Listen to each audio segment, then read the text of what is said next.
Hey everyone, Nick Espinosa, your chief security fanatic here, and it is Sunday, so we are doing breaches of the week. And this week is and is not going to disappoint, as always. Now, before I begin, I'd like to thank Chris Fallon, Jason Dans, and David Walker for sending me a whole bunch of these. I really appreciate it. And if you have a tip for me, please feel free to send it my way. It always helps me out, and I'm more than happy to give you a shout out here on the video/podcast. Now, moving on, and let's begin because we are going to start with Drizly. Now, if you don't know these guys, they are an alcohol delivery service, so they are doing the Lord's work here. Now, Drizly confirmed that they suffered a massive breach earlier this month, saying that data from 2.5 million accounts may have been stolen. Now, they confirmed this past Wednesday that an attacker acquired some of its customer data, including emails, date of birth information, passwords, and in some cases, addresses. This breach was first reported by TechCrunch, and it was discovered by Drizly on July 13th. Now, let me speak real quick to the attackers personally on this one. If you mess with the alcohol supply during a pandemic, I have no doubt that you will be charged with crimes against humanity and your executions will be swift. Knock it off. Moving on, let's talk about the Vermont Department of Taxes. This is Vermont's IRS.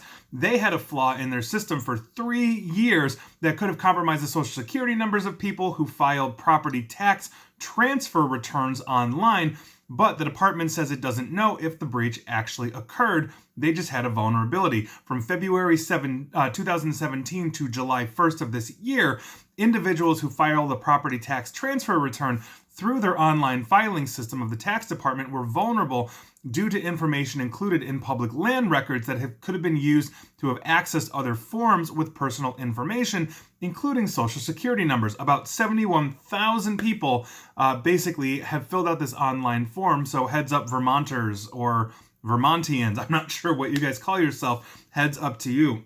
Moving on. Let's head over to Minnesota and the Inner Grove Heights City Hall. Now, an ongoing investigation at their city hall revolves around whether personnel information about the city administrator was actually leaked to a council member by a human resources official who says basically there was an inquiry against her, which was retaliation.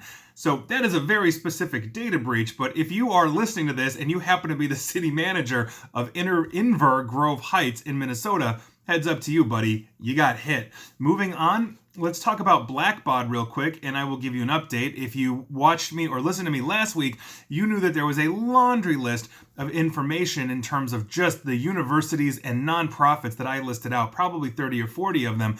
I am not going to list them out this week because we would be here half the day. Now, more than 120 education and third sector organizations have had their data compromised through Blackbaud, and there are just, again, way too many to mention here. So if you work with a university or an educational system or a nonprofit and they use Blackbaud, just assume your data has been hit at this point because that list keeps growing every week. Moving on, outside of Blackbaud, let's talk about the University of Utah Health. Their email system was hit and affected basically the information of about 10,000 of their patients.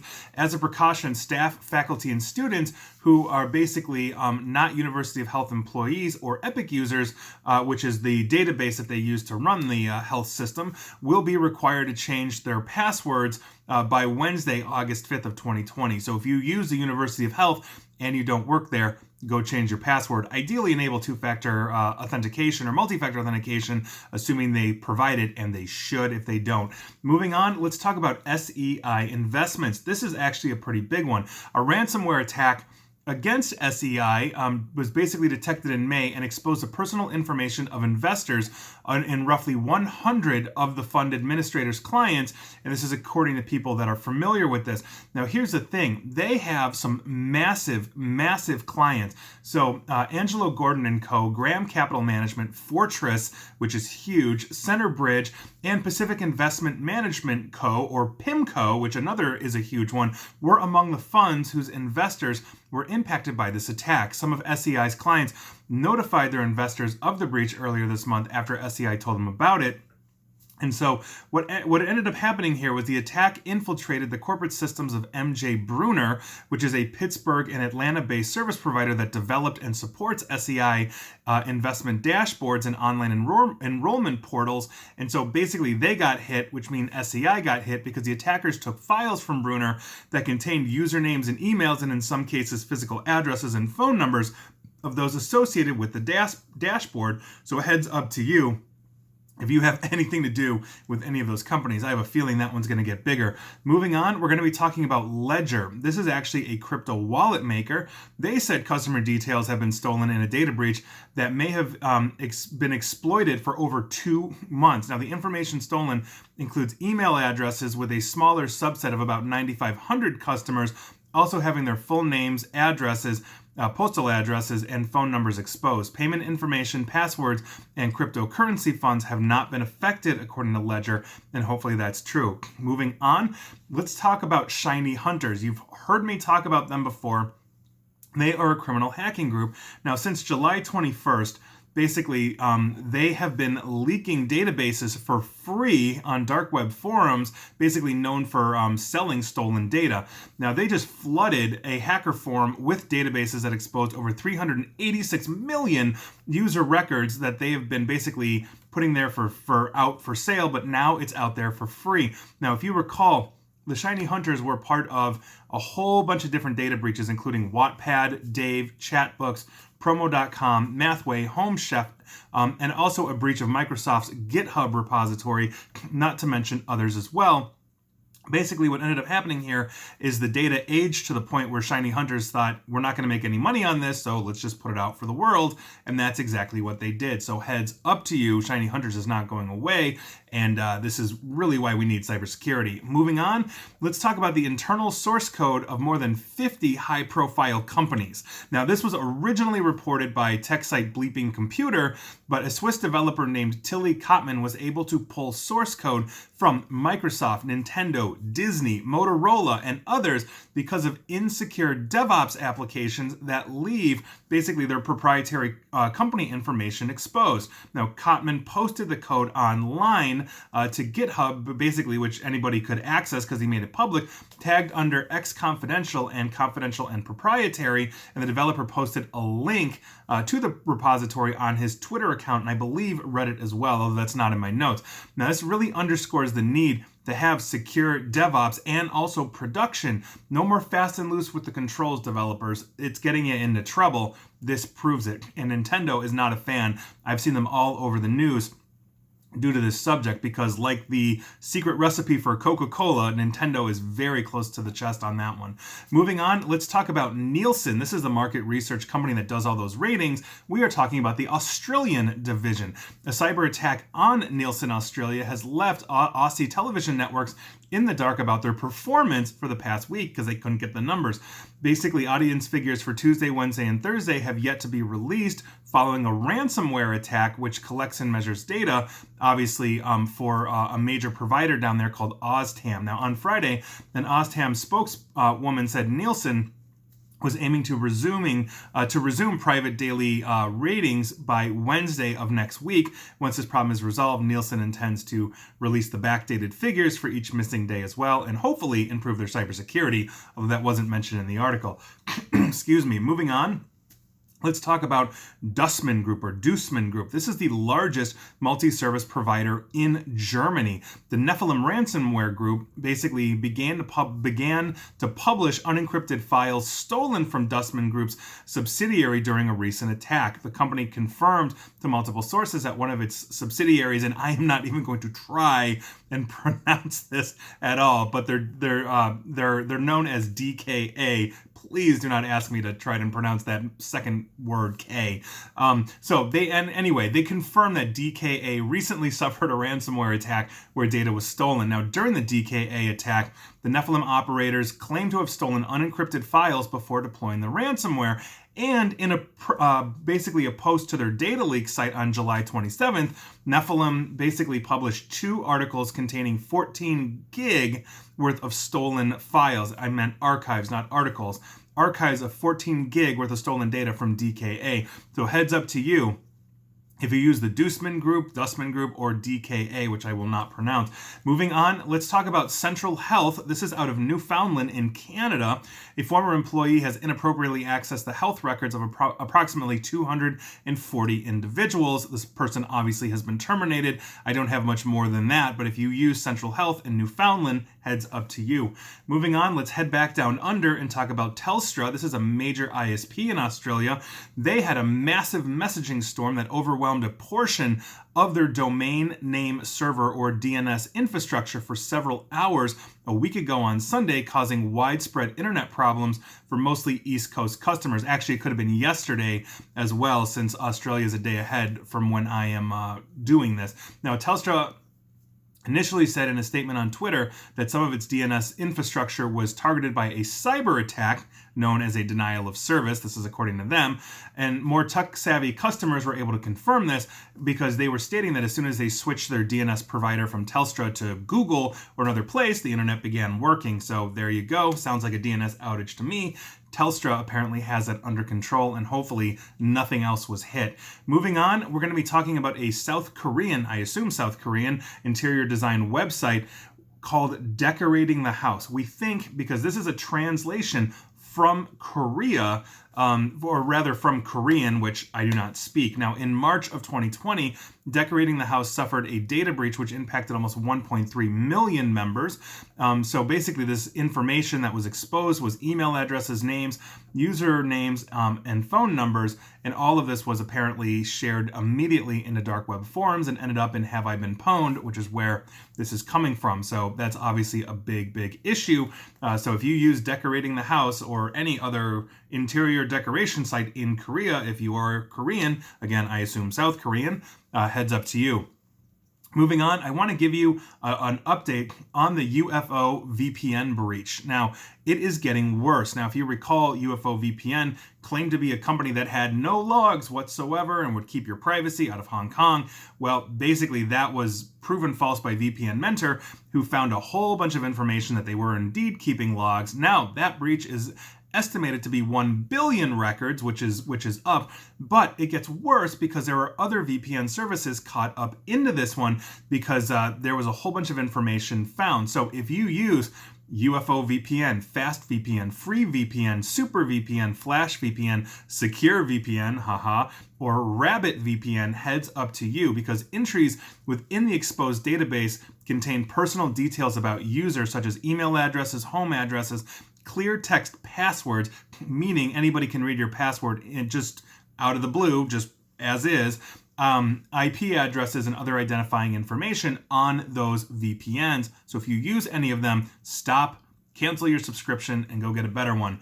Moving on.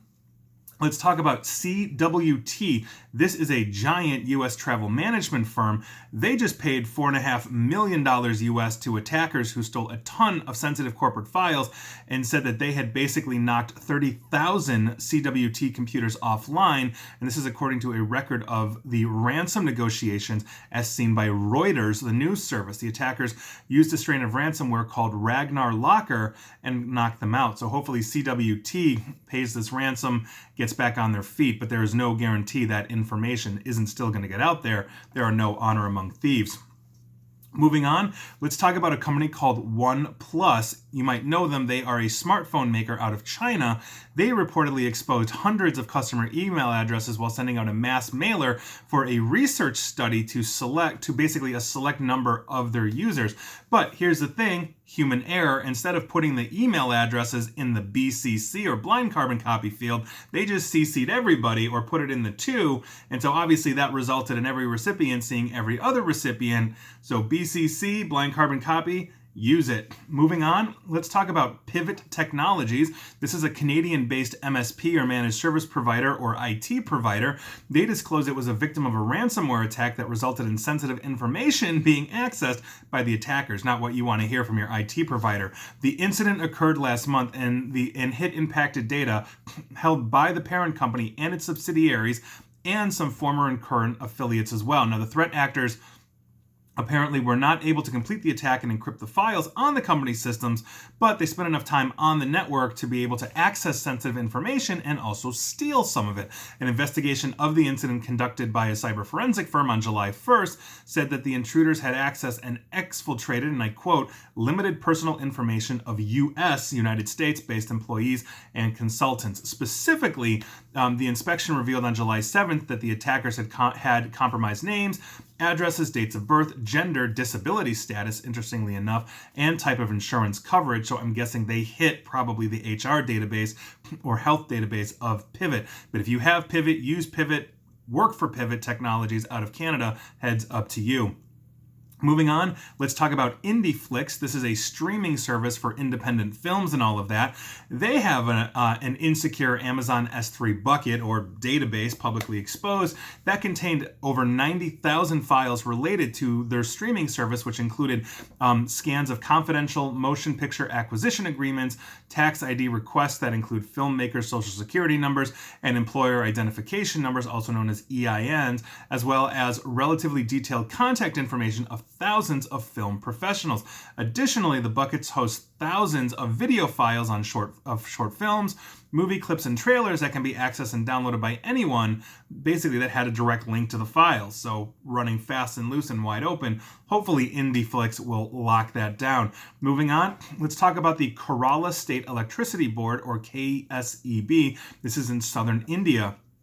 Now, according to reports, attackers were able to steal information of 3 million KSEB users within 3 hours via a website attack. Now, the hackers said that basically if KSEB does not fix this software within 3 months, they are going to expose that collective data online. So there you go. Not really a ransomware so much as it is, hey, maybe it's a customer of them that did this to say, I don't want my data out there, so I've got it. You better clean it up, or I'm going to put it out there, maybe minus mine. I don't know. But hopefully the Kerala State Electricity Board in India will get that fixed up. And finally, we are going to talk about Rite Aid, the major pharmacy brand, at least here in the United States. I don't know if they're in other countries as well. And here's the thing. I'm going to do a video on this, I have no doubt, in more depth. But I wanted to add them to Breaches of the Week because they weren't hacked, but they hacked you if you're a customer. Now, Reuters this week published a rather deep investigation into the use of facial recognition technology by Rite Aid, which the drugstore chain deployed in 200 stores over the last 8 years. They've been using this for 8 years. Now, the technology was installed largely, interestingly enough, in low-income neighborhoods in New York and Los Angeles, which obviously set off a whole bunch of alarms for civil liberties advocates. Now, what makes this more concerning was that Rite Aid had outsourced some of this technology and its development basically to a company with links and deep ties to the Chinese government. Now, Rite Aid apparently has stopped using facial recognition basically once Reuters started inquiring and broke the news, but the breadth, the focus, the duration, and the implementation is just terrifying. It's been 8 years of basically putting people on facial recognition in a technology platform that has been linked to the Chinese government. That is a huge, huge thing. And so I'm going to do probably an in-depth video later this week on it as I queue up all the stuff that I do in terms of podcasts and videos and all of that. But that is a crazy thing to end on because basically Rite Aid is creating data breaches for probably hundreds of thousands, if not millions, of customers in over 200 stores. And that is nuts.